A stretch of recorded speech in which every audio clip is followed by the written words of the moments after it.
Today on Memo J, we're talking turkey decoy strategies.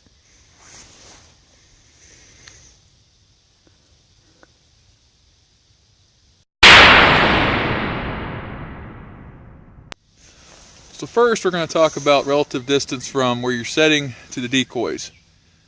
Typically you want the decoys to be the distance that you want to kill the turkey. So if you're with a bow, it's going to be 10-15 yards. If you're using a shotgun, it's going to be 15 to 30 or so. So if you look up the setup we got out here, I've got a breeder hen set up at about 15 to 20 yards from me. So the idea would be that the turkey would come down the field to my left and walk right into these two turkeys. You do not want to set up the turkeys where the gobbler is looking right at you. So the way I've got this set up is the gobbler would come from my left, and I would probably kill him to my left, and he'd be looking at the decoys and not at me. Okay, so now we're going to talk about actual decoy setups. So what I've got here is a breeder setup. This would work well when you're hunting a dominant gobbler. This doesn't work as well for subordinates because it could scare them off. So last year I used this setup in the youth season for my nephew Tanner. He killed a 23-pound gobbler on public land with this exact setup. And I actually didn't have to call much. The setup itself brought the gobbler in from about 80 yards away once he saw this. And if you see, I've got a hen in a breeding position. You can do this with normal decoys. All you gotta do is shorten your stake up and put her on the ground and have him trailing behind her like he's getting ready to breed her. Some guys will go ahead and paint the head on the Jake completely white, because when a turkey's about to breed, his head will actually drain of blood and go white. And a lot of times that's what can trigger a gobbler to come to your setup, as he sees the white head of that Jake.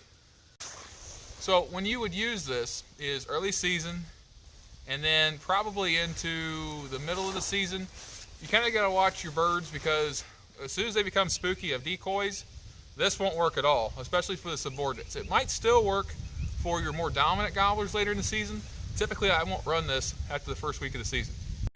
So what I've got here is I've got two hens set up. This is to show a multi-hen setup. Typically you can run anywhere from 2 to 6 hens. What we're trying to do with this is, say we got a gobbler that's off by himself, or even with one lonely hen over the other side of the field. So we're trying to show him is, hey, there's multiple hens over here feeding by themselves, to try to entice him to come over.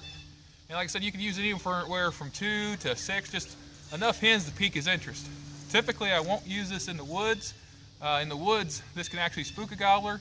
What you usually want to do then is use a single hen, which we'll get to here in a second, or go to more of like use a hill to your advantage, so that you can actually set up an ambush on him.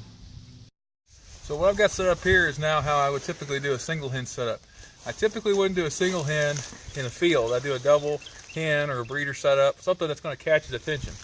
With a single hen, you're just wanting to keep, once you got him called up to you, you want him not looking at you. So I got the hen, this gobbler, say this gobbler is off in front of me here. I'm calling him to me. When I get him up close, when I'm calling, he's looking towards where the call is. So I've got this hen set up to my left, such that when he comes over the knoll, he's going to look right at her. So that's typically how you're going to do a single hen setup. Now you could do a single hen setup in a field. It's typically not going to work as well. It'll work in that he's going to come to that hen, but typically your multiple hen setups work better in the field. Now we're going to show a mock situation of where you would use a single hen setup in the woods. As you can see, I've got kind of a knoll here in front of me. So basically I'm going to use this knoll to my advantage. When that turkey comes up over that knoll, I can surprise him without him actually seeing me. And there's a little bit of a lane there that he can see this hen off to my left. So his attention will go to her. So here we go.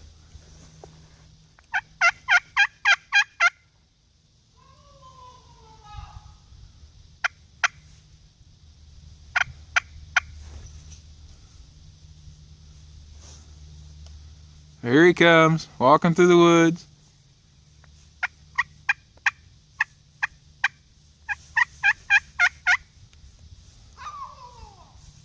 Now he's coming through the woods. Now he sees the hen. And he's going to walk at the hen.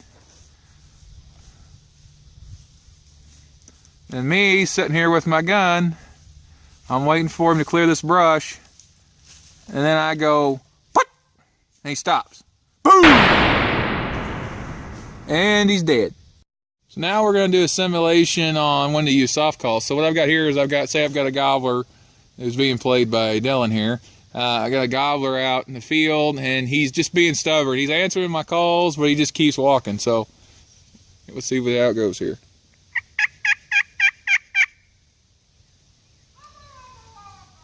So he's just walking along, walking along, walking along.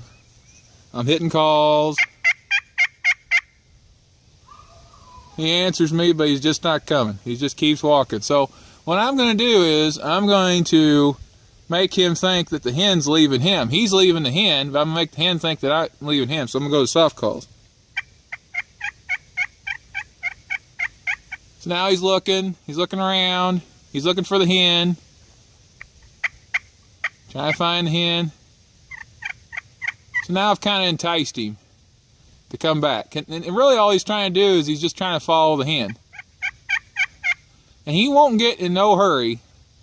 As you can see here, he won't get in no hurry. He'll just kind of come slow along, slow along.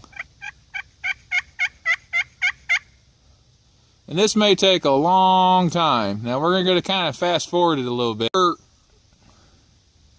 So now this has been in the lapse of about, 5 minutes for him to get this far. He's just real skittish, not real sure about it.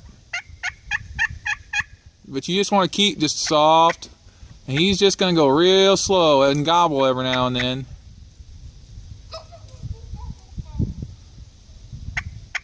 And you just want to bring him in nice and slow until you get him right where you want him, and you raise your gun and boom! Down he goes.